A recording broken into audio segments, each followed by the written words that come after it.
when we close up the rooms and you end up flying back in here. It's almost like you get eyelash instead of whiplash because it's so fast. Anyway, so what I'd like to do is go through the quick write with you and get a chance to discuss some of the points of the article. So can I get a volunteer to share a paraphrase? Okay. I see Taylor. I said students need repetition, connections, and other memory aids in order to recollect information and apply it to their decision-making strategy. Okay. Yeah, very good. Okay, thank you. Let's hear another paraphrase. I'd like to share one.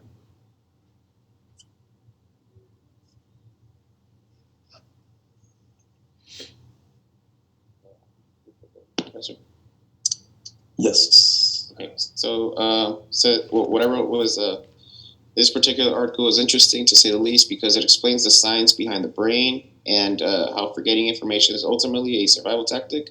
This article also mentions different ways in which we can practice retaining important information. Thank you. You know, what's interesting is that when we apply what we know about the neurosciences, it really has a lot of influence in terms of our teaching and the possibilities for instruction. So it's always good to get these ideas out.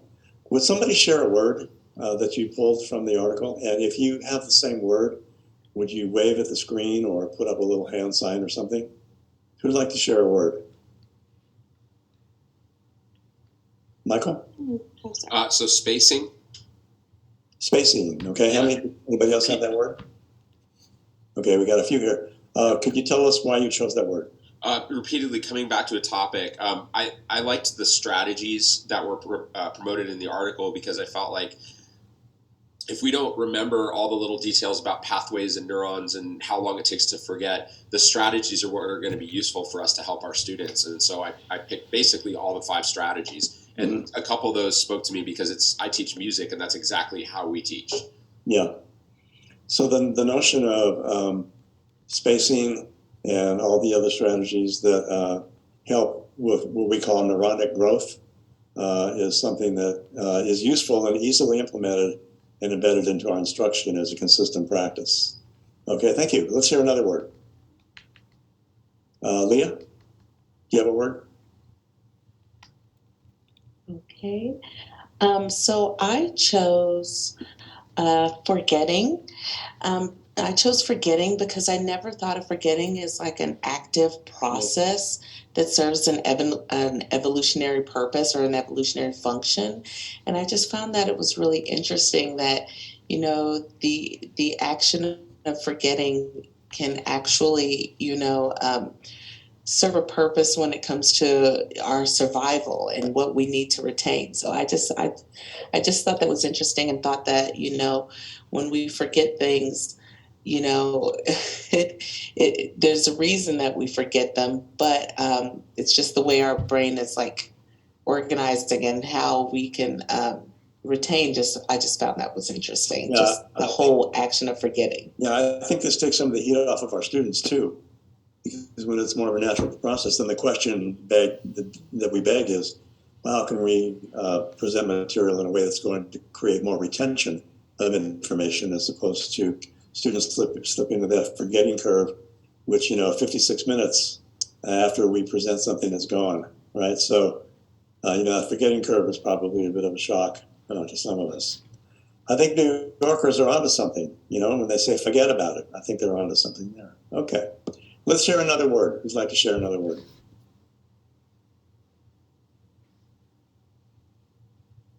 Let's see. Daniel, was that another hand raised there? Sure, yeah. Okay. We'll start with you, and we'll go to Kalia and then Tiana. Nice. Okay. So I picked the term spiderweb. I like the way that they use that term in the text because they refer to knowledge that is just stored in your brain.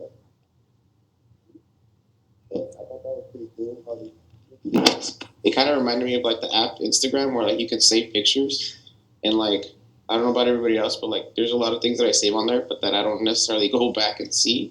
So it's kind of just like information or things that are stored that kind of just take up space in your brain, I guess. Mm-hmm. And I literally just picture it like just like a book collecting dust on a shelf. Yeah. How many other people? Thank you. How many other people had spider webs? Yeah, I think it's a pretty good analogy. It's something that we're going to be referring to over and over again too. Okay, thank you. Let's hear from Tiana. I chose synaptic plasticity, if I'm pronouncing it correctly, because it relates to how important it is to reinforce information and to reach, I guess, memories in the brain that may be fading away, and to be persistent with that. Especially because as a student, I feel like I've had so many classes in the past where I've studied for an exam and then 2 weeks later I forgot everything, or most of the stuff I studied for.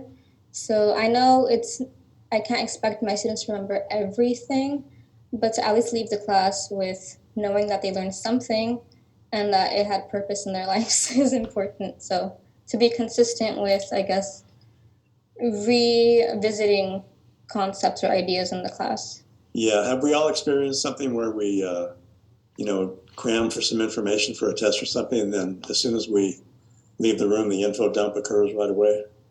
Yeah, I think we've all probably experienced that. So the question that begs again is, what would be a more efficient way to promote more retention?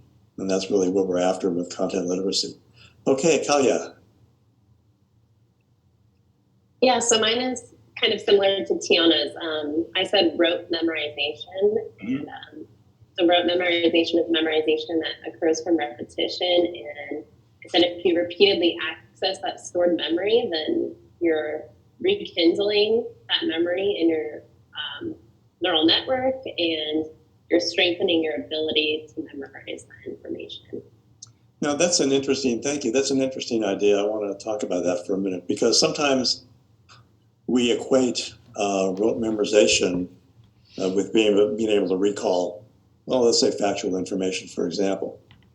I think, though, the difference is that there's a difference between rote memorization and acquisition. What I mean by that is that when we acquire something and we find ways to store it into long-term memory because it has relevance, purpose, it's meaningful, then we can recall it, and sometimes that may be, mistaken for memorization because it's been learned. Whereas if we focus on isolated facts, the ability to retain isolated facts without building that neuronic pattern is fairly limited. And so it's no wonder why when kids memorize a series of facts that they don't hang on to them. And, that forgetting curve kicks in and they're gone. So I think it's an important distinction between acquisition of information versus something that appears to be rote memorization, but actually maybe something that's acquired versus just being able to spout out a fact here and there. I think that's something that we have to think about in terms of how we build our own instruction. Okay, thank you. What's something that you could share about that second to the last box? What did it cause you to ponder, think about, appreciate, or even dispute?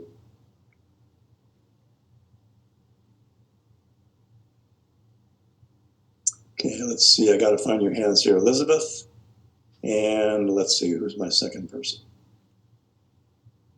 Oh, Kelly? Okay, thank you. And Marisol.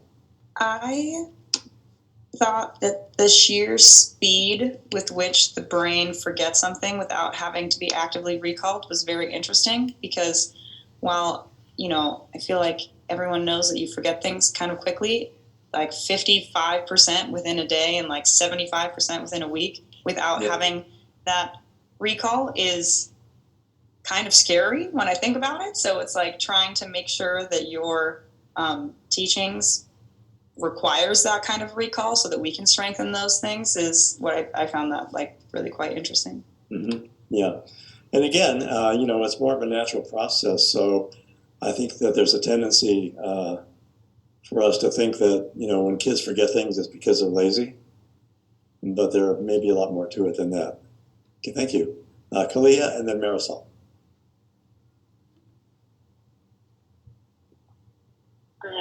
So I found this article really interesting, that it explains the process of forgetting not as like a failure of memory, but actually as like a strategy to remember important information. And it made me think about, like, what if we could actually memorize everything that we did every second of the day? Like, just a simple car ride to the grocery store or something would be incredibly overwhelming, because you're remembering unnecessary details like the color of every car that you see, or street signs, or just a bunch of unnecessary information. And I think your brain would just be on overload if you didn't forget things. So that's a good example, I think, of what we were just talking about. You know, let's say that you have a particular route that you take to the grocery store or the gym or whatever, and you know that route. You could probably recite that route because you've acquired that route and you've done it enough times that it's built into your neurons. Your spider web knows that route, and so you may not remember every detail that you see, but if you saw an unusual car, you know, you might add that to your pattern. And again, it's part of the process of acquisition. And the other thing about that is that if you think about the Piagetian idea of assimilation and accommodation, when we get into schema theory, we'll talk more about that. But if for some reason the route that you take is closed due to road construction or road destruction, as I call it sometimes, then what you do is you access your prior knowledge and relative to another possibility for a route, knowing other streets that are nearby that you can shift, and then that route, even if it's the first time you've taken it, becomes assimilated into those neuronic patterns or into your long-term memory. So what you've done there is a process of accommodation, where you've now accommodated to a new route, and that becomes another alternative for you as part of that long-term memory process. But again, it's again a matter of knowing the route because you do the route, and it's become part of your long-term memory. If you do the route once, then there may be less of a chance of actually remembering it until you do it again, and then it becomes more habituated into your brain. Okay, thank you. Marisol, come on in. Are you home yet? I am not home, but I'm very close. Okay. So the article made me appreciate my mentor teacher, because it made me realize that he actually incorporates pretty much all of those strategies into his teaching. And so it just made me feel lucky that I'm able to learn from him and able to see them actually being used in a lesson. And that also brings me to my mentor teacher says that he knows you, Professor Clem, and he's been wanting you to send his greetings to you and says that he hopes that you're well. His name is Michael Budek. Oh, yeah, that's great. Wow. Yeah, please give him my best. We go back a long way. Yeah, but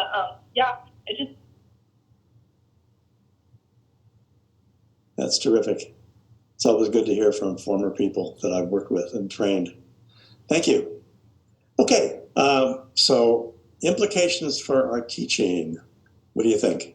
Who'd like to share one?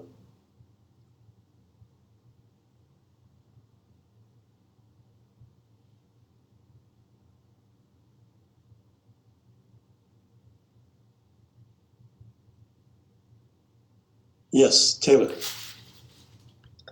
Something that I was just thinking of is I do warm-ups occasionally. Sometimes it'll be quick, like 5 minutes, but I realize that my kids really need these warm-ups in order to remember anything that we learn, because we're on a block schedule, so I don't see my kids for like 2 days. And so I feel like the warm-ups are specifically really important because they don't even remember what they had for breakfast that day. And so they need that type of that repetition, just a little bit, like 5-10 minutes out of the day, and it doesn't take up that much time, and it really is going to make your lesson so much better. Yeah. Do you do a review? Is that what it is? Yeah. Remember last time we did this? And what do we call this? And how is this? Yeah, good stuff. Yeah, very important. I always say that I'm big on starting the class with reviewing what the previous lesson was. And let me just put in another plug. The Quick Write facilitates that very easily, because when you go back to the Quick Write from the previous day, you basically have a recording of what happened in that lesson. Additionally, as you can figure out, that the Quick Write is very brain compatible in that it applies the principles that we read about in the article. And so, if there are ways that allow you to work that in, then that's can be very helpful as well. A couple points on the Quick Write that I want to mention. In terms of the paraphrase, you want the students to make as much use of the real estate as they can. So students may write like a 5-word, 6-word sentence. I always encourage them to try to use as many words as they can, even if it's a little bit over 25, because again, the more they include, then the more likely it is they're going to remember what the reading was about. And even if they're just writing it down and never looked at it again, the chances of them remembering it are more likely than if they just read it over and didn't write anything. The second important point I want to make is that with the vocabulary words that they chose, the real meat of the matter is explaining why they chose them, because that forces them to process the reading in a different way. So, for example, if a student says they chose the word reading, and they said the reason they chose it is because that's what the article was about, doesn't really give you any insight in terms of the context or what that word, the part that word played in the Quick Write. So if you're using these, it's important to point out these so that they take full advantage of the process itself. Okay. All right. Any other implications that people want to mention?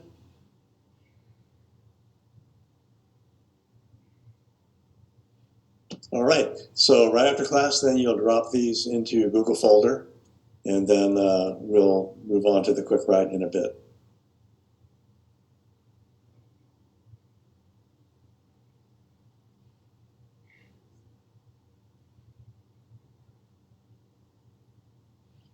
So there's another resource that I want to share with you to help with remembering. And this is called Mapping Inner Space, and it's a book about mind mapping, which utilizes words and illustrations. And if you just Google search mind mapping, you'll find additional resources that'll help you. And some of these are apps, but these can also be very helpful in terms of teaching kids, helping kids with note-taking, and also helping you in terms of your explanations in class. And as you put the mind map together with the students, if you, like in the bottom there where it says incubate, if you put the word there, then the kids can do an illustration to make it meaningful for them. So it's a great resource in terms of helping kids remember information. Okay, so let's talk a little bit about the IQ that we read this week on early reading. And there's a couple of points that I want to share with you on this. First of all, when we talk about early reading, what we talk about is the ability to decode words, meaning that we can sound them out. And again, this is a huge role in reading comprehension in the early grades because they're making an association with some of the oral language that they know and seeing it in writing. So there's a very regulated amount of words that kids begin in early readers. But as it says, as the students consolidate their decoding very quickly, that equation shifts. Students progress into second, third, and fourth grades. Texts become more challenging. There are bigger words, harder concepts, and more assumptions about what students already know about the world. Which leads us to the idea that there are two things going on here. One is the expansion of vocabulary, and also the expansion of words that are recognized automatically, what we refer to, it sounds like a big word, but it's not, but automaticity, the ability to have instant recognition of words, and decoding begins to take a back seat. In order to learn words well, you need to encounter them again and again. In other words, building that neurotic pattern.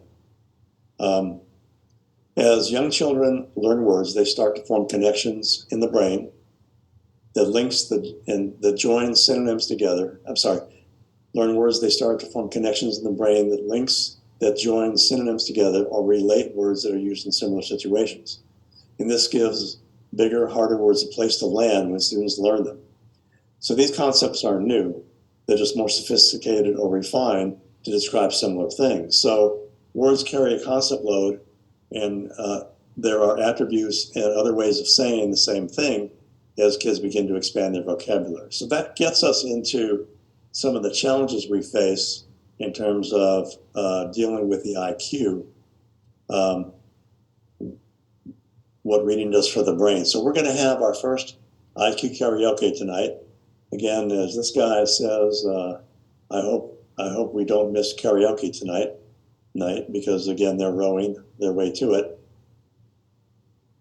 So the way that karaoke works is that I'm going to take the first 5 people. Remember, you're required to do 2 during the semester, and all IQ karaoke is sharing the quote that you chose and referencing the page so we can all turn to it, and then we'll discuss it. And we'll do about 5 IQ karaokes per night.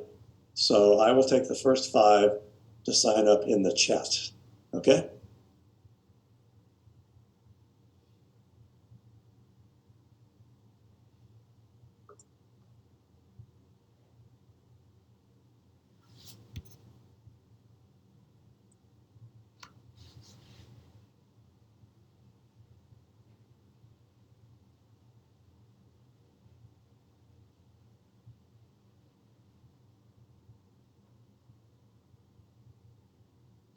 You have room for 2 more.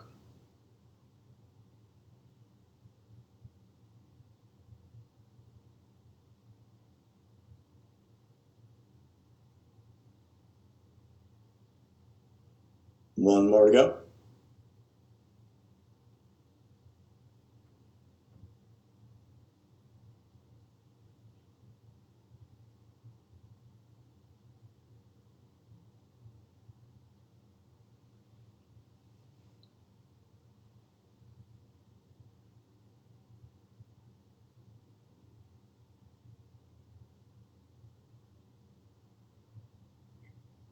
All righty, well, tonight we'll do 4. Okay. All right, so let's go ahead and start. We're going to start with Elizabeth. Will you tell us the page that your quote is from, and then let us find it? Yeah, it's actually the last page. It's page 91. Should I read the quote too? Or Yeah, wait just let us find it first. Okay.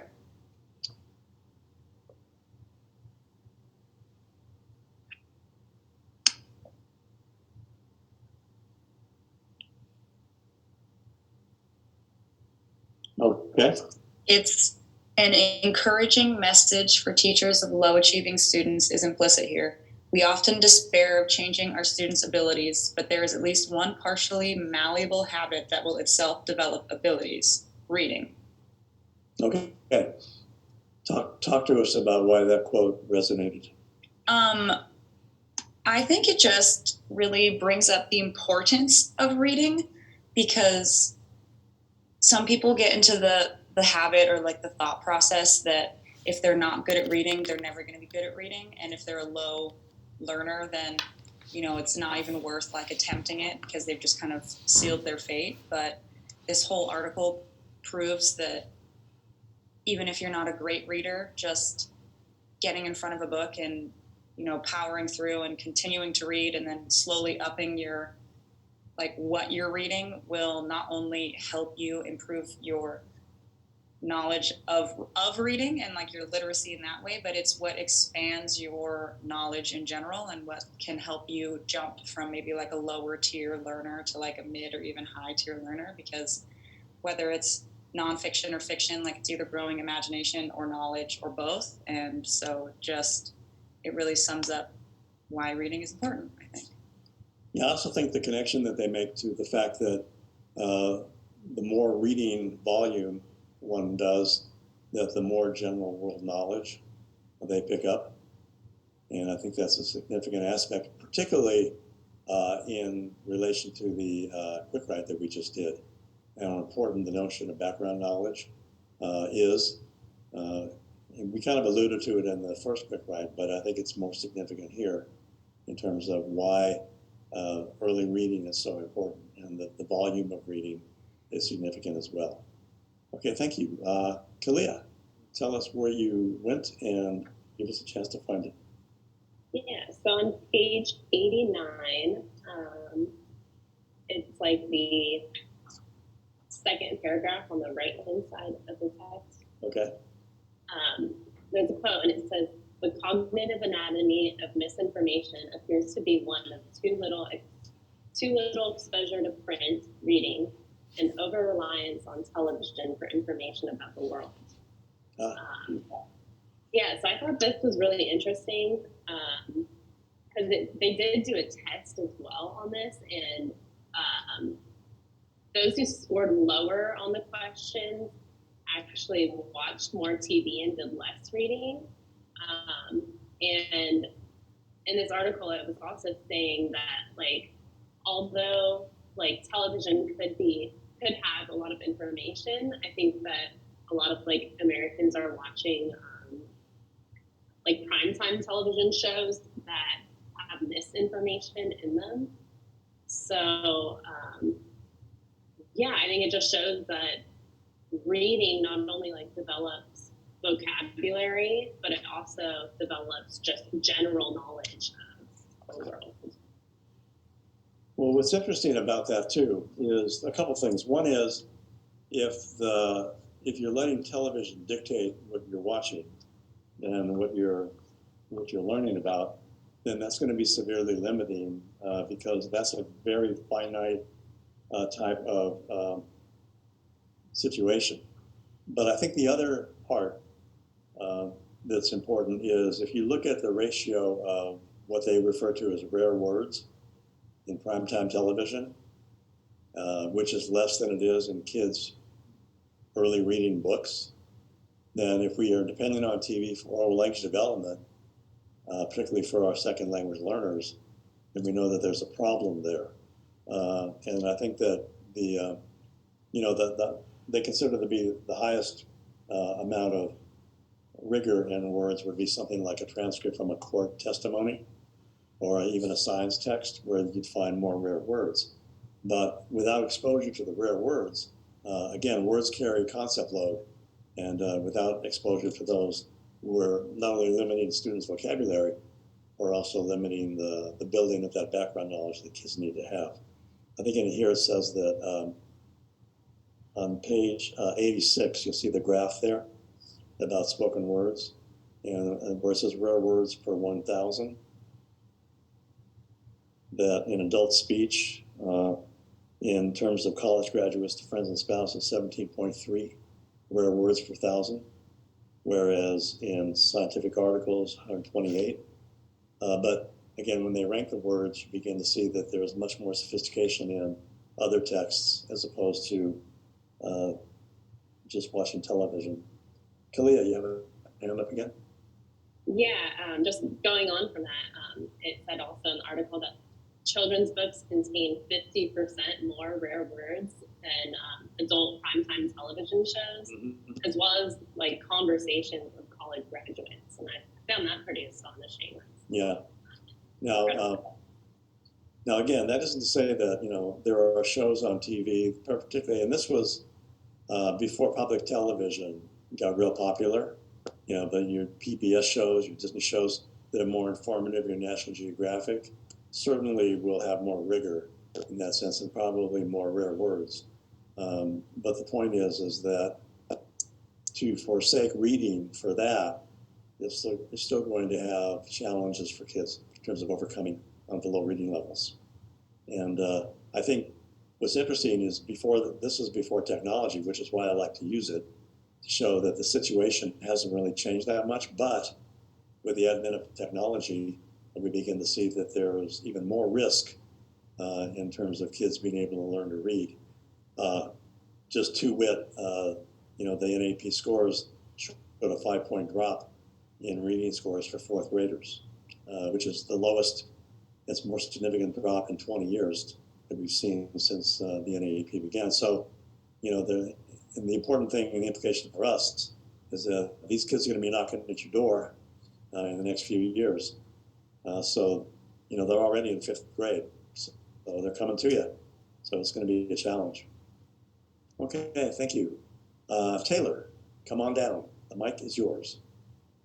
Thank you. My quote is on page 84, so the very first page.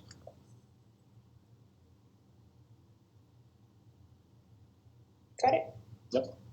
Okay, so my quote was, reading for meaning is hindered, unrewarding experiences multiply, and practice is avoided or merely tolerated without real cognitive involvement.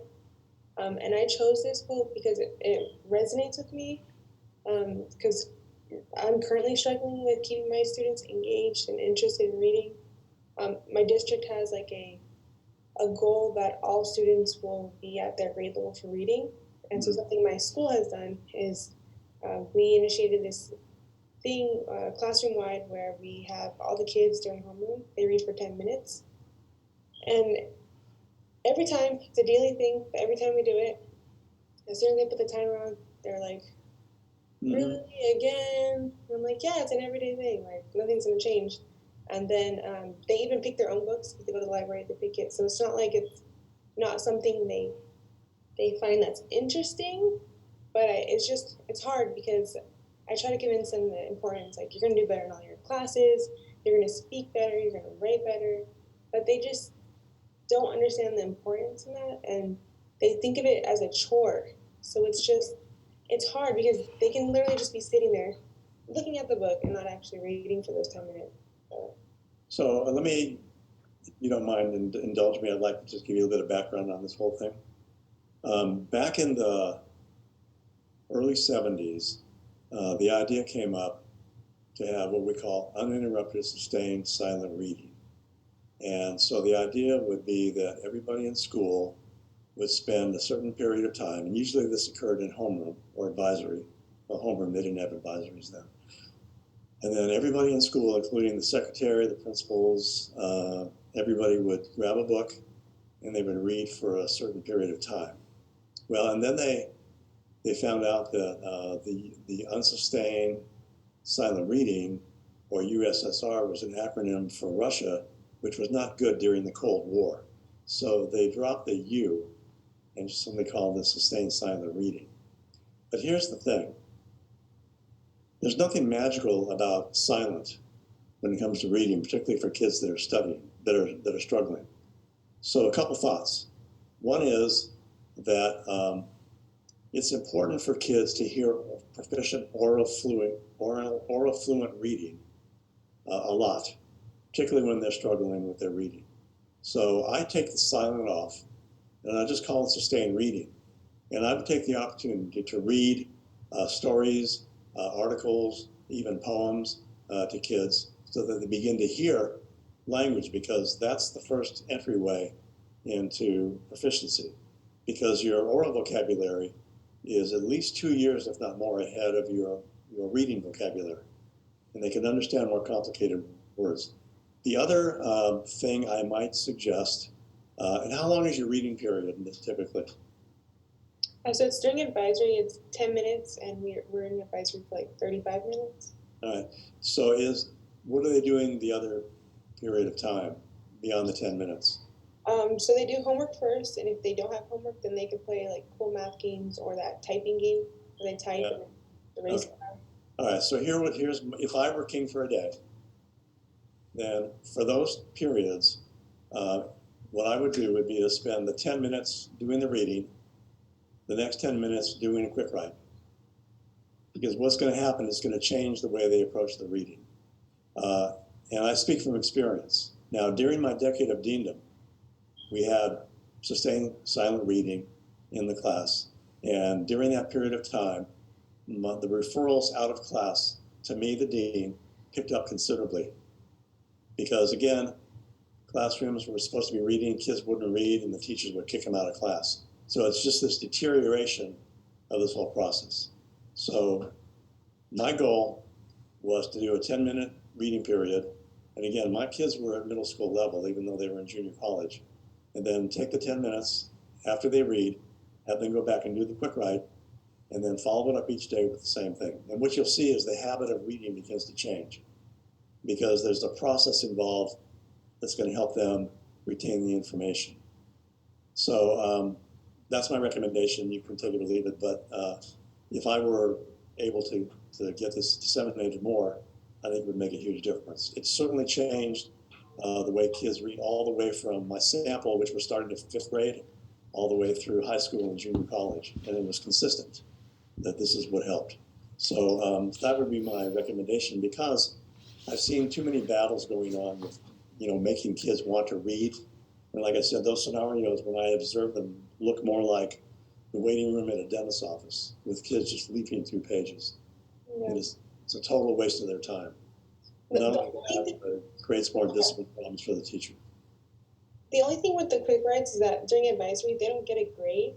So It's it's okay. good to get them Doesn't to matter. work. They don't know that. They don't know that. You can always add points to it. Really? Doesn't matter. The grade doesn't matter. Okay. Yeah, my kids always got a 10. It didn't matter. They're like, where'd my tango? It doesn't matter. Thank you. So if you're going to do it, use the TASER article to train them on how to do it, and then do it with them a couple of times, and then cut them loose and see what happens. And it's such an easy protocol that they'll be able to do it. Sounds good. Thank you. Now, let me know what happens. Okay. Okay. Thank you for that quote, and I think we're down to Michael. I am just going to go back to the TV point for a second, because Okay. I pulled a quote from page 86, which we kind of already covered, but I can't find where I pulled the other quotes from, so I'm going to stick with this one. It said popular magazines have roughly 3 times as many opportunities for new word learning as does primetime television and adult conversation. I just really didn't believe it when I first read it, and I had to kind of go over it a few times to see what they were actually trying to say, because popular magazines are not written at a particularly high grade level, and I feel like primetime television is, even in the late 90s, like a news show was at least a little bit elevated. But I really, where it led me in my thinking, even though this is not the point the article was making, is there's something inherent about having to decode a visual text that allows for the acquisition of that vocabulary more so than hearing it spoken. And is it that the words aren't being used, or is it that we're retaining them differently when we're reading them visually than when we hear them audibly? Because I know that for myself, that is very true. That if I hear something, I'll let it drift away. But if I read something, I'll consider the word I don't know more closely. Whether I look it up or not, I may not. But if I see it more than once, I certainly will. And I'll tend to retain it. So I think it goes to the familiarity with the word in the first place. So if you already have the word in your oral vocabulary, then you're likely to retain it and give it context in terms of where it is in the reading. If it's a new word that you've never seen before, then that presents a couple of different challenges. One is, can I decode the word based upon the patterns, the sound symbol patterns in the word itself? And are there parts of the word that I can analogize to other words, which will help me unlock the meaning? And then the third part is, well, I understand enough of the context in which the word occurs that I can make sense of the word. And so that breakdown of the process is part of what helps retain the word in long-term memory.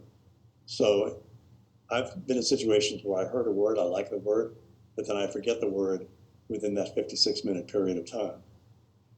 But I need something to have it where I can hang on to it. So that's why I think the visual print is probably more in line with the ability to retain it and put it into long-term memory. Yeah, I do too. Yeah. It's an interesting idea, though. Okay, and I see Leah has come into our stage. So Leah, you have the mic. Thanks, Michael. Okay. The quote I chose was on page 85. And it's, most theorists are agreed that the bulk of vocabulary growth during a child's lifetime occurs indirectly through language exposure rather than through direct teaching. And I chose this because I'm an English teacher, and one of the things that I always have a dilemma with is vocabulary and how to teach it for where where the student can retain it. And I've used a number of resources. I've actually talked to other teachers who have had this dilemma as well. And the best way that I have come up with teaching, because we still have to teach, do some direct instruction when it comes to vocabulary, but Everybody should.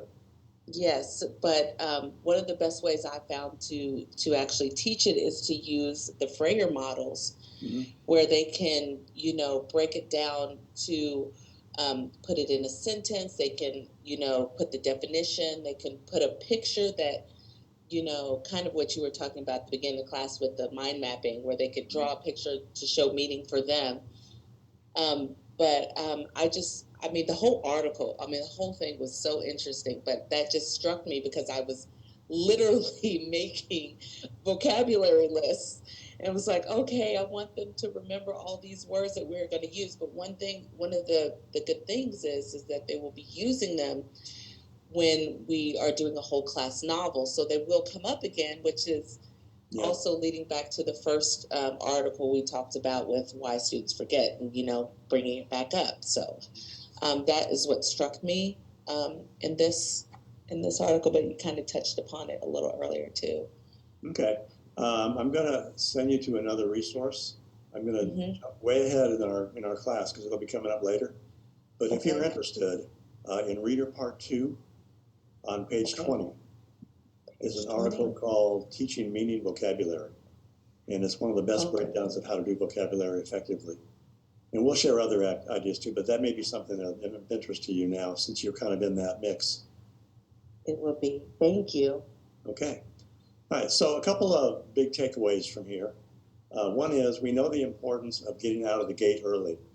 And we know that for kids who don't fall behind, they tend to stay behind. And the Matthew effect, which is a word that's typically thought about in this IQ, says that the rich get richer and the poor get poorer. And so the kids who fall behind continue to fall behind. We know that the average kindergartner has a working oral vocabulary of somewhere around 5,000 words. But again, for kids who don't have that oral language development for a variety of different reasons, whether it's a second language issue or some other factor, that they're going to continue to fall behind. The other important idea here is reading outside of school, and what this article shows is how important and significant it is with a lot of different results for kids to have early reading with a high degree of volume, even if it's minutes a day.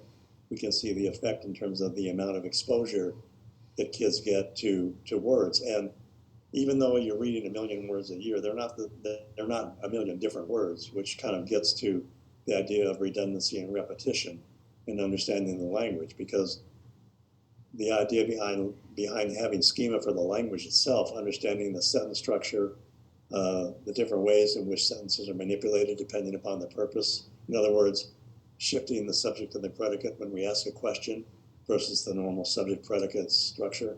That can be very important for kids, and they have to have those insights. And one of the ways that they get them is through a high volume of reading. Now, the rub for us is that we know that a lot of our students don't read outside of school. That's just the cold, hard fact.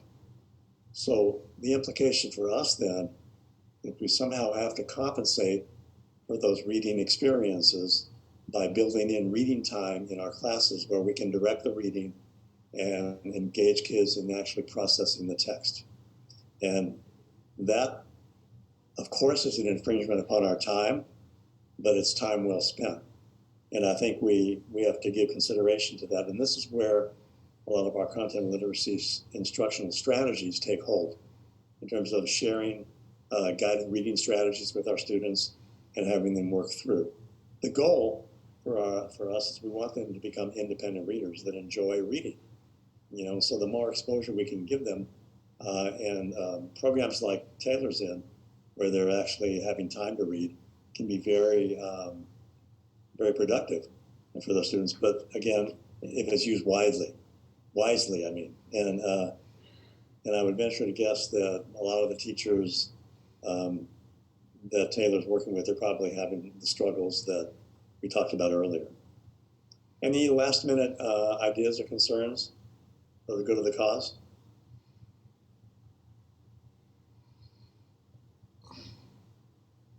Okay, we'll go ahead and drop these into your Google folder after class, and then we will move on.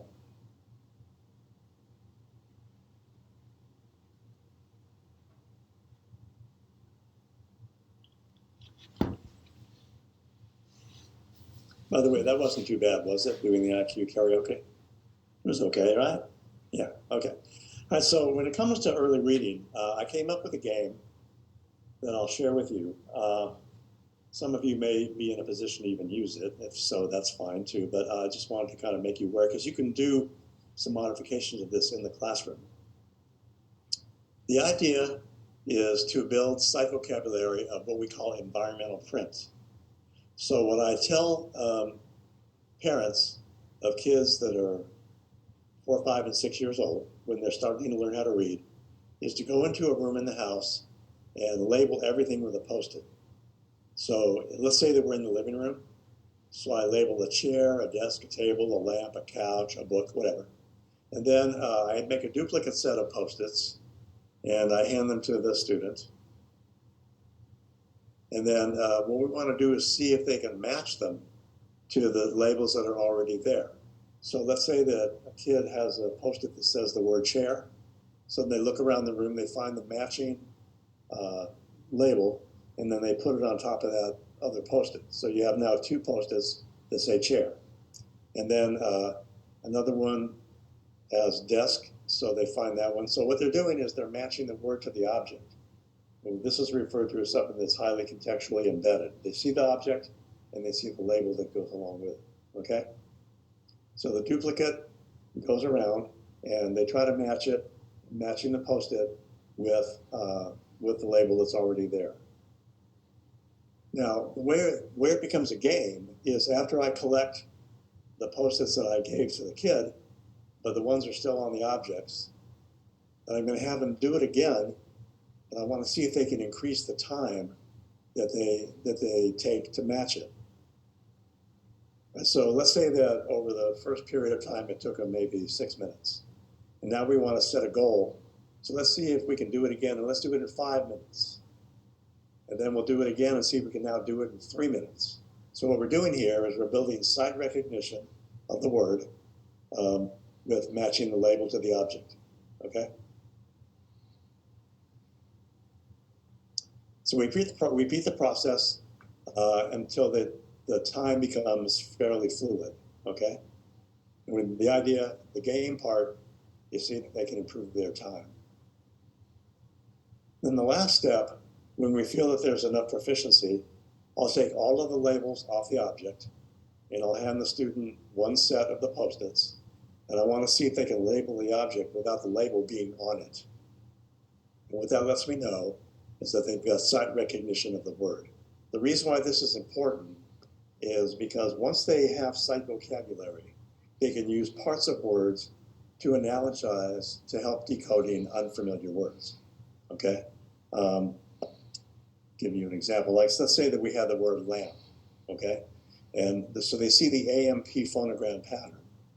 All they have to do now is change to a new consonant, and maybe they'll have damp, camp, and then stamp, the ST blend, but they'll see that consistency in that pattern of that AMP phonogram.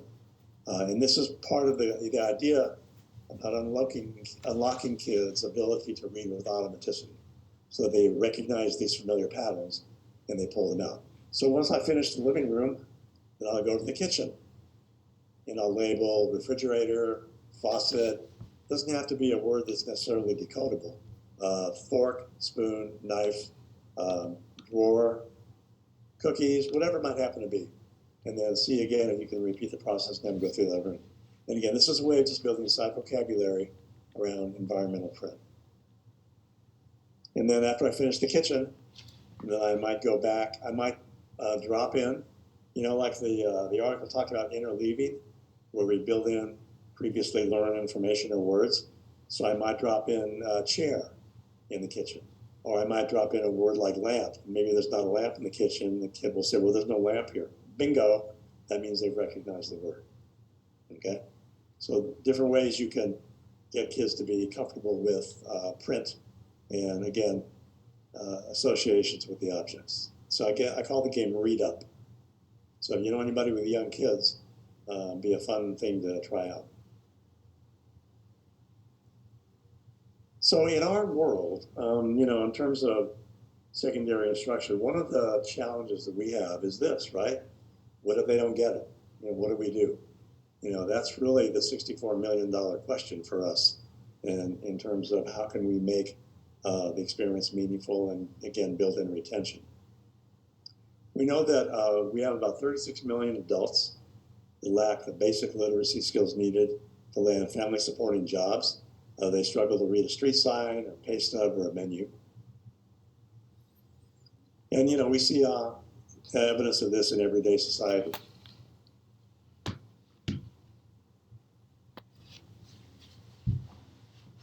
Not sure about that.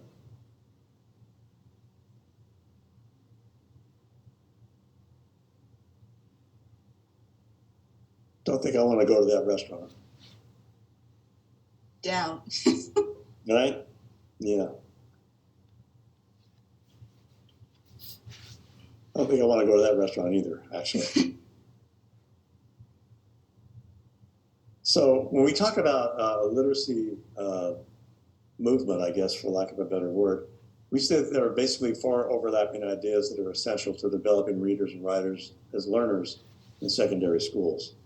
First of all, the building a sense of community in the classroom where kids can interrelate so that we can set up peer-mediated learning and discussions is critical. We're going to be spending time talking about what that could look like. We know that direct strategy instruction moves us away from simply assign and tell to get kids to be more ingrained in experiencing the text. And again, the strategies allow us to put kids into the footsteps of proficient readers to begin to train the brain on how to behave as a proficient reader. We know that internalizing principles and philosophy of learning means simply that in my philosophy, I'm teaching in 8th grade, but I know that I've got kids reading in 4th grade. So I can't afford to say, too bad. I need to somehow create enough scaffolding and instructional methodology that's going to give those students access to the text. I can't just let them burn on the fact that they can't understand or comprehend the text. I have to somehow make that accessible. And then as teachers, like I said, our professional expertise is something that's continually growing. Our practice is always mutable. And as I said, when my students ask me, how long does it take till you get the hang of this job? Now that I've been in it 50 years, I'll say it takes 50 years. And next year, I'll probably say 51. So, the fact is we just keep on going. We're all ever-ready battery bunnies, aren't we? Theoretically, hopefully. Again, but, these are recursive. They need to be in place all the time if we're going to create a secondary intervention that works. Because, guess what? They're all waiting for us. And they're all paying attention to what we're doing. We need to somehow get it together for them.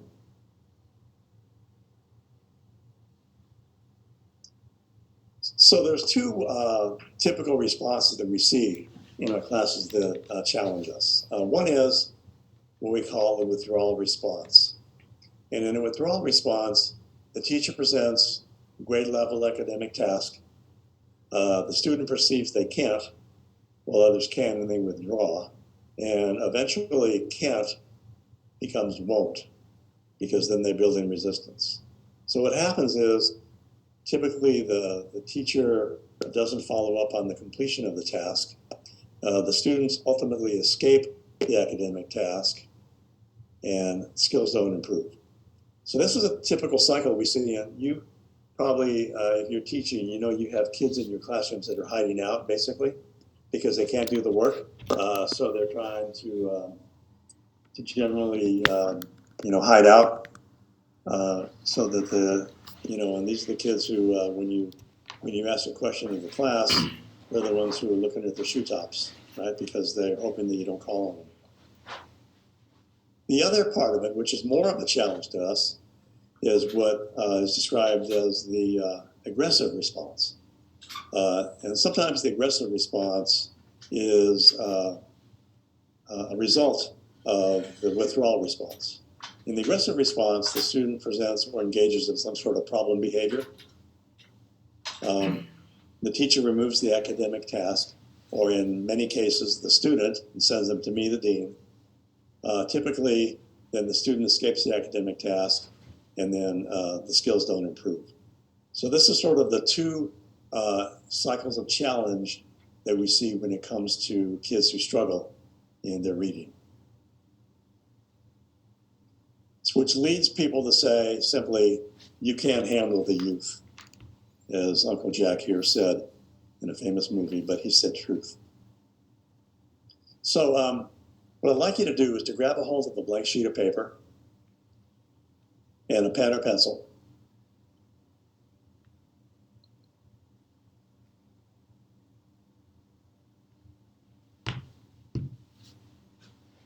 Yes, I agree, Mike. It was a great movie, one of my favorites.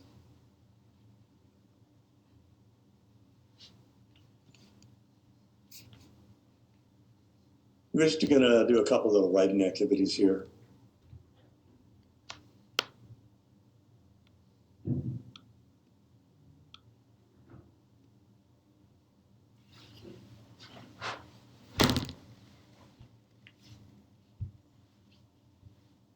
Everybody good? Can't see most of you, so I'm trying to just time it right. Yeah. Okay. So, you know, when it comes to the Matthew effect, you know, it's like they say, the rich get richer and the poor get poorer. So we're going to try to capture some of that sentiment with this activity.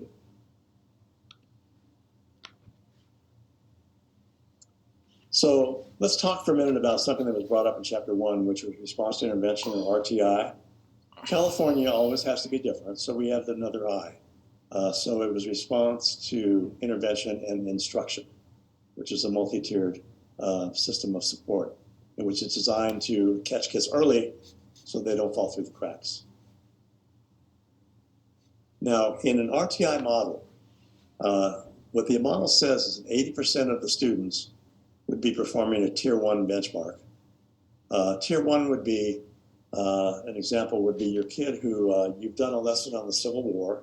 So you assign kids to read a chapter and answer questions at the back of the chapter. The student goes home, he or she does their homework, they answer the questions, they go online, find every significant fact about the Civil War, including the generals, the battles, and the next day you walk into your classroom with their homework, stack of papers that they've downloaded, and they've grabbed a couple guys in off the street, dressed one in blue and one in gray, and have a reenactment right in front of your students. That would be your Tier 1 kid. High level of agency, okay? The next level would be our Tier 2. And the Tier 2 kids are the ones who struggle and require some sort of strategic intervention. This is probably the majority of kids in our classes. But the problem is they don't get any special attention. And we'll talk more about that a little bit later. And then about 5% of the students will need more intense intervention in Tier 3, so that maybe they'll be in a special ed classroom with some sort of pull-out service or have an IEP, something like that. That'd be more of the intensive student population. So while this may be an example of the pyramid of what we would think, with 80% of benchmark, 15% of strategic, and about 5% in intensive, I don't know any schools that look like this. You might, but I don't. And I've been do a lot of different schools. What I typically see is this, where the bulk of our students are strategic and 2 to 4 years below grade level, being what grade level what it is. And that while intensive kids get pull-out program and benchmark kids may get honors classes, strategic kids get nothing.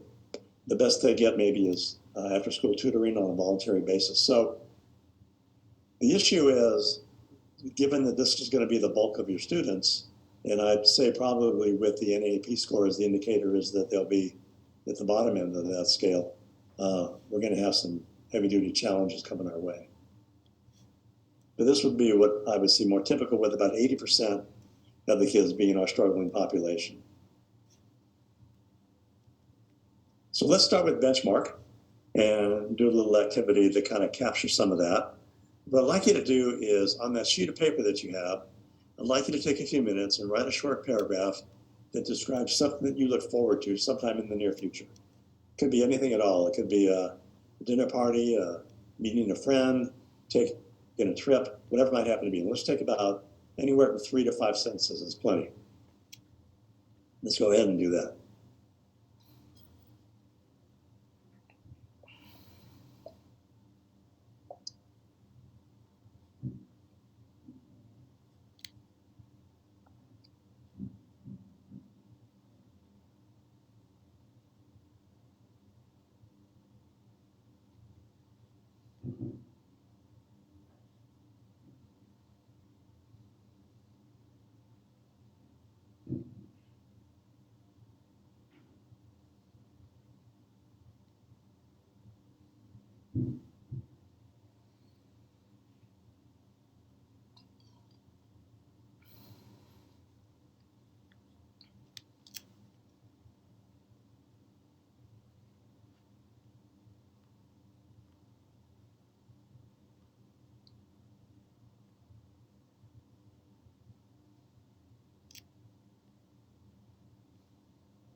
Okay, finish up your last thought.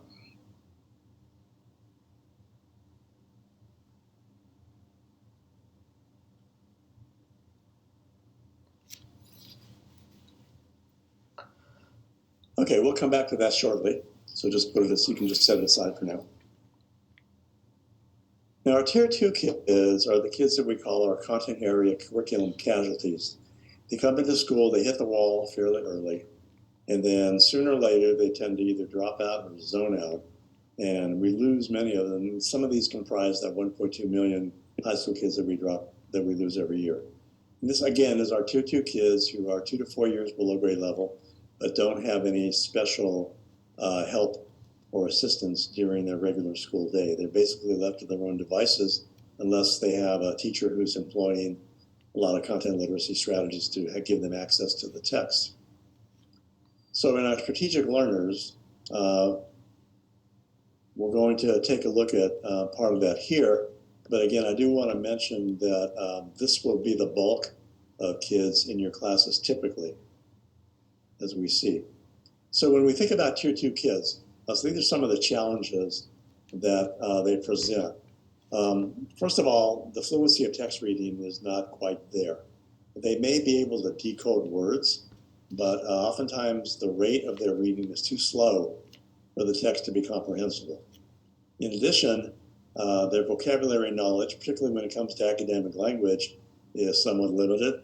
And again, when it comes to academic language, any subject area is rife with brand new vocabulary that we need to take into account. And I think the idea about vocabulary instruction is critical for every class.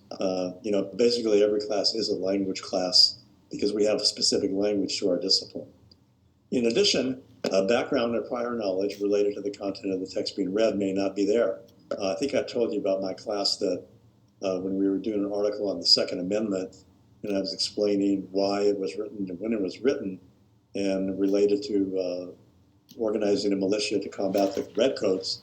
My students didn't know who the redcoats were, and they didn't know who we gained our independence from, and most of them thought it was from Mexico. So again, the background knowledge is critical too. Now, higher level reasoning and thinking skills is somewhat deceptive because kids can engage in critical thinking. They do it all the time, even though they don't realize it. But here, we're talking about higher level reasoning in the context of academia. In other words, the subject areas that we have. If the vocabulary and the background knowledge isn't there, then it's pretty difficult to include higher level reasoning as part of that equation. Also, active and flexible use of reading strategies to enhance comprehension. Not every type of text is read the exact same way. It's not meant to be. So the ability to shift approaches depending upon what you're reading is important. And then, of course, motivation and engagement for understanding and learning from text is also critical as well. And here again, what we see, particularly in secondary school, is motivation is a constant challenge, is it not? For those of you that are teaching, I think I would say that most people would agree that keeping kids motivated is a challenge unto itself, and we're going to be spending time addressing that issue in the next couple of weeks. So in our literacy approach, I'm working with our struggling students, and as you notice, many of them come into the class late, as these guys are, right? So we want to explore this a little further. So I'm going to run a little video clip for us, and I would say that it's analogous to a Tier 2 classroom. So the things we want to look for include, how does the teacher use assessment to inform the instruction? What literacy strategies do you see being used in the lesson? How did the teacher try to use background or prior knowledge to engage the students in critical thinking? And how does the teacher attain closure to the lesson?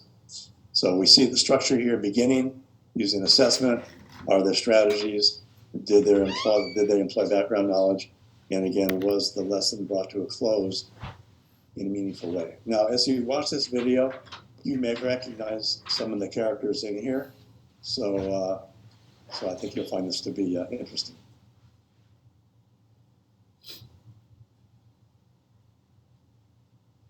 Come on.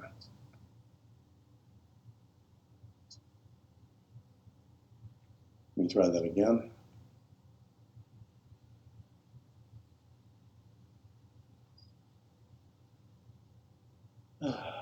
It's not playing. I'll be right back.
Sorry about that.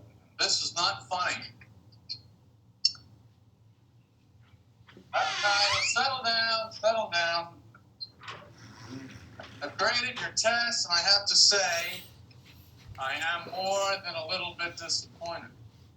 In fact, I've decided I'm going to throw them all out. All right. Man. I think I've been placing too much emphasis on details. What I want to do now is I want you to forget about memorizing dates. I want you to think history, okay? We're just going to make each other think, okay? Now, is everybody with me on this? All right, then let's talk about the Battle of Britain and the Lend-Lease Act. How are these two events linked in history? Anybody got any thoughts? Sabrina? So, the test that you threw out, that's not going to count? No. Everybody got that? All right, now back to the Battle of Britain and the Lend-Lease Act. Roosevelt said that America must be the great arsenal of democracy. And what did he mean by that? We must be the great arsenal. What does he mean? Randy? That we had to be this big arsenal. Arsenal, with an L. Right. That we needed to be. I'm not sure I understand what you're asking. Okay, maybe that wasn't a fair question. All right. Now, what country did Roosevelt want to supply with weapons? Who can tell me? What country? Remember, we're talking about the Battle of what? Who can tell me? Lisa? Britain? Yes, good. You see, now we're thinking history. Mr. Thompson, I was about to say Britain. That's good. So Roosevelt wants to help Britain in the war against who? Who is Britain at war with? Who can tell me? Okay, let's think now. What was happening in Europe in the 1930s? Arlene? I thought you said that we weren't going to have to know dates. You're right. Let me put it another way. In the decade before World War II, what was happening in Europe? France? Yeah, France.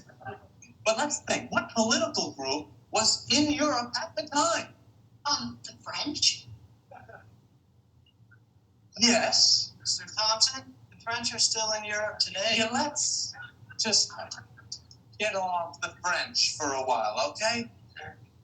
Sure. No, I'm sorry. I was just, Larry, making a point. There are French people in Europe, like Larry said, even today. You don't have to write that down. It's not going to be on a test. All right, let's think about some of the other countries in Europe. Now, name some of the other countries in Europe besides France. Let's look at the map up here. Okay, now where's Europe on the map? Anyone? Where's Europe? Is this Europe? Here? How many of you think this is Europe? Right there. Show of hands. Think this is Europe? You're right, that is Europe. All right, good. Now, what are some of the countries in Europe? Spain? Uh-huh. Good. Anybody else? France? Yes. Can someone name another? Germany. Yes, Germany. Yes, very good. Let's talk about Germany. Sweden? Right, but let's stick with Germany for a second. Yeah, let's just go back to Germany, all right? Now, what political group was in power in Germany at this time? Somebody want to take this one? Larry? Randy? Who haven't we heard from? How many of you saw Raiders of the Lost Ark? I have it on tape. I can bring it in. No. Thank you. Now, who in the movie was Indiana Jones fighting besides the snakes?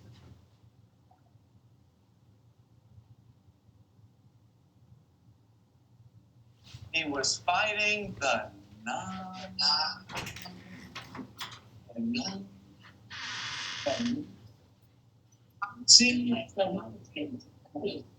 Nazis. Okay. So what did the Nazis do? Let's think. They tried to steal that lost ark, and then all their faces melted at the end. They put up the Berlin Wall? Oh, that's right. No, they didn't put up the Berlin Wall. Yeah, they did. No, they didn't. Are you sure? Because I think that they did. You're thinking of the communists. That was 1961. Mr. Thompson?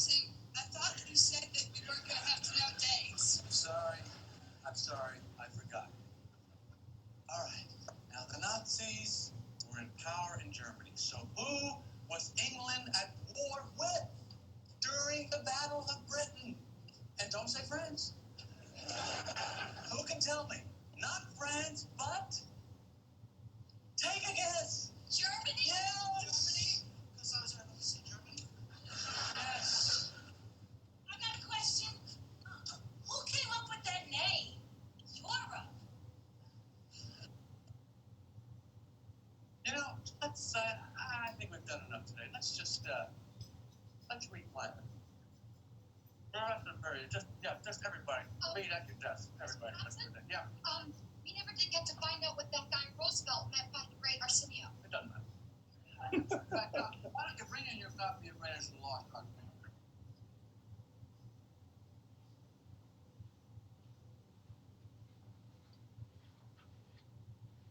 Anybody have days like that? Now it plays.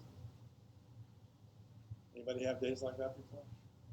Yeah, it's a parody, of course, but I think it echoes some of the challenges that we have in a tier 2 classroom. There's not a lot of knowledge base, and obviously the teacher didn't use anything to do with assessment. We don't even know what he assessed, actually. He flew in the Lend-Lease Act out of somewhere, I don't know where. Not a whole lot of literacy strategies going on there. The only connection he made to background knowledge was the Raiders of the Lost Ark, but that didn't quite work out well either. And then there was no closure to the lesson other than just giving up. But it does sort of emulate some of the frustrations that we see in working with our tier 2 students. Okay, would you grab a hold of that first little writing sample we did? And we're going to use that again. Before you wrote about something that you were looking forward to, this is going to be a little bit different. What I'm going to ask you to do is, as we go into our intensive mode here, and I'm going to ask you not to use your cell phones or go online to find out the information because it'll diffuse the point you're trying to make here. What I'd like you to do is to write a short paragraph that describes the Holly Smoot Tariff of 1930. But as you write the article, the paragraph, first of all, you have to write with your non-dominant hand. So if you're right-handed, you write with your left hand. If you're left-handed, you write with your right hand. And you can't use any words that contain the letter M. Okay? Let me give you a few minutes to do this.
Okay, I won't prolong your agony anymore this time.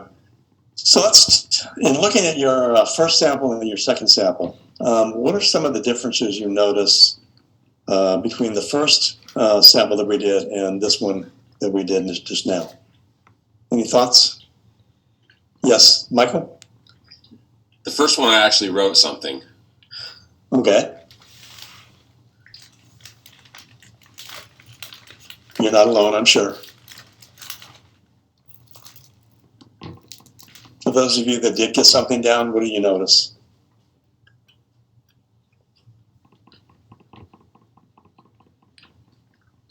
It makes it really difficult when you don't know the topic, one, but then also writing with your non-dominant hand is just like an added misery because then you can't even read your own writing. And then you add not being able to use the letter N. I feel like I made it one word in and then was like, well, that's enough. Yeah, okay. Leah? I just noticed that because I was not familiar with the Holly Smoot tariff, that I just repeated the Holly Smoot tariff was a tax, and that's literally, I have no idea what I'm talking about. How many? But I just repeated it. Yeah, how many of you wrote as best you could the Holly Smoot tariff of 1930 was, hoping that I would call time before you got back to the verb? Yeah, that's a pretty typical thing, I think. So let's talk a bit more about this. we mentioned that, or Elizabeth mentioned that you couldn't use a word that contained the letter N, right? So, so this is a simulation of students who don't have enough vocabulary to draw from to explain what they're thinking. Right? So when you have limited vocabulary, it impedes your ability to express the information, even if you know it. Okay?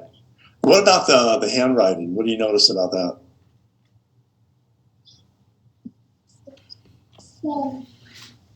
It looks like my kids' handwriting. Yeah. Like my students, I should say my students' handwriting. Okay. So part of the thing that's going on here is when you have disfluency with letter construction, then the cognitive investment goes to trying to form the letters, whereas in the first sample, that was no problem, right? You didn't even give attention to forming the letters. You had to pay no attention to it at all because it was automatic. In the second scenario, though, because you're having difficulty writing it down, and a lot of our kids now have not had a lot of experience with actually physically writing because they're on keyboards all the time. Right? So this is another impediment to the comprehension. Actually, the act of writing itself is much more conducive to being able to process and remember information than tapping a key. So this is another challenge when we come to the ubiquitous use of technology. And I think in many ways, we're missing the boat by not having kids just put pen or pencil to paper and write. It's a different kind of processing that goes on. What else did you notice about the two samples?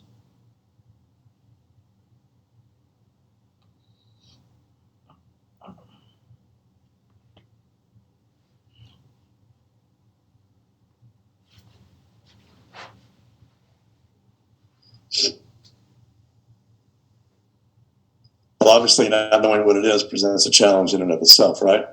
So the point of this is that you have problems with letter construction and fluency. You don't know the topic, and you have limited vocabulary from which to draw. Imagine being in this situation for 4 to 5 hours a day in classes where you're expected to do grade level work. And you might go a little crazy yourself in this situation. So we have to be aware, first of all, for a lot of our kids who've slipped through the cracks, and particularly those low tier 2, high tier 3 kids, they're going to be in that situation. So we have to really get good evidence of the students' work that they're able to do in order to begin to tailor and scaffold our lessons to meet them where they are. And I think that's an important thing. In addition, our tier 2 kids are not that much different. So we need to be aware of that as well. So I think that what we see here is there's a vast area of difference between the first sample that you did and then the third one.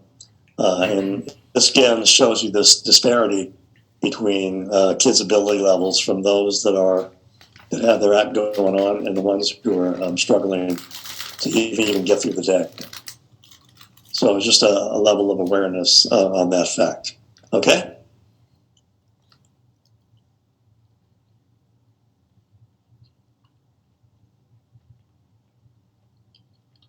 So for those of you that are still unclear, the Hawley-Smoot tariff was a bill that was a tariff law passed in the 30s that raised the price of foreign goods in the United States to help offset the Depression during the Hoover administration. However, it didn't work. So Herbert Hoover is not one of the economic geniuses in our history. Anyway, you can stun your friends at your next weekend barbecue with this bit of information.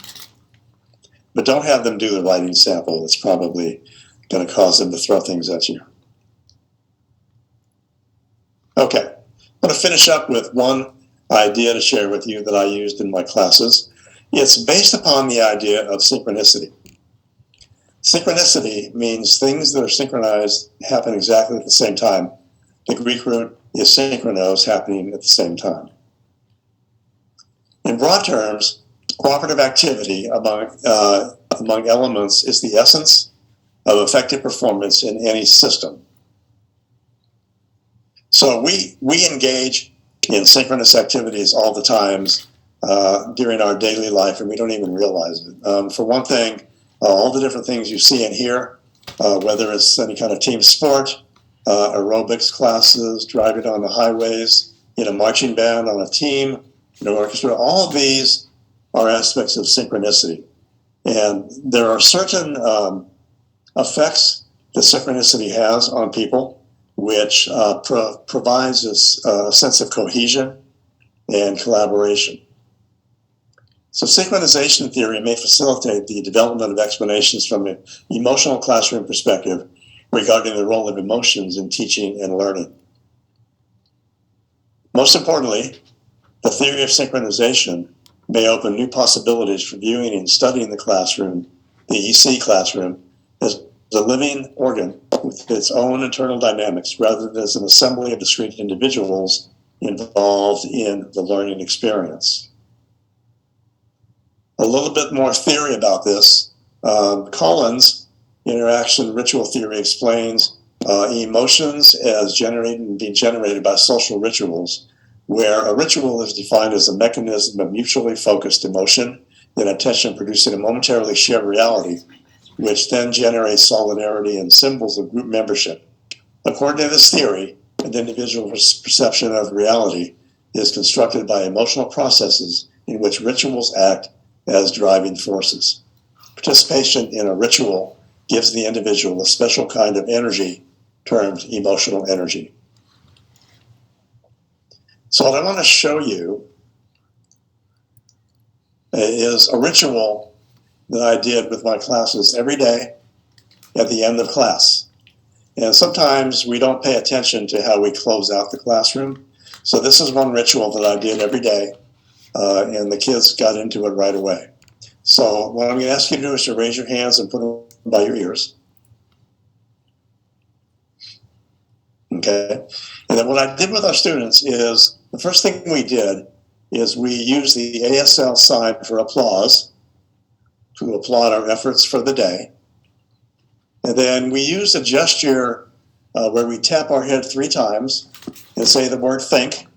So 1, 2, 3, think. And then we clap 3 times.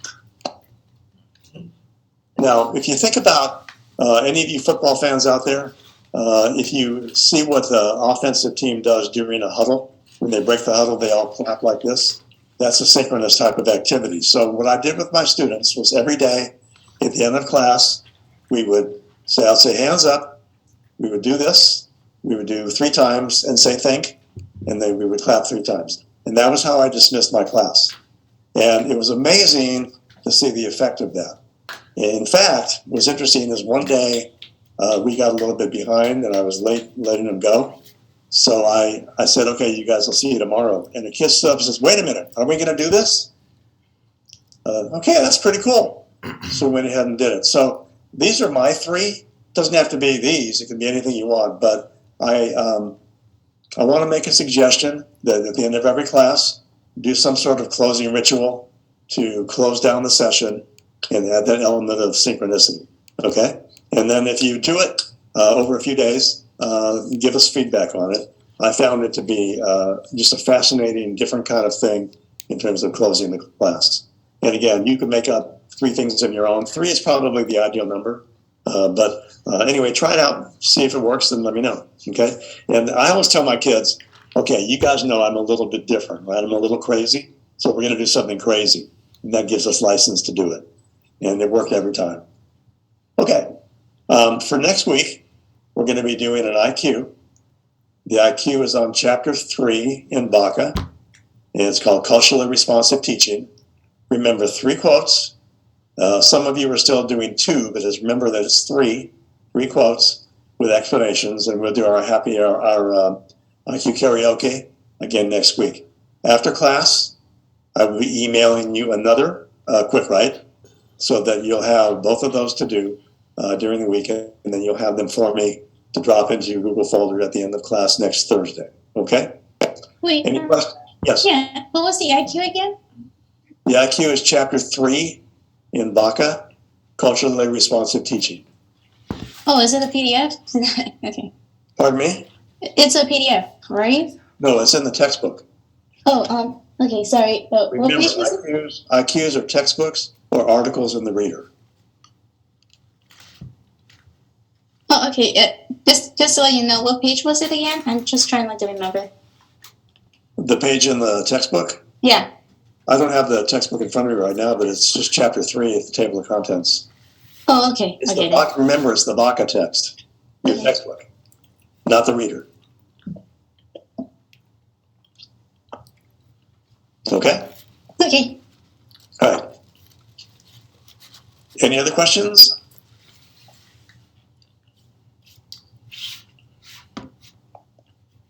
All right, so I think to send this off then, would you raise your hands like this? Applaud.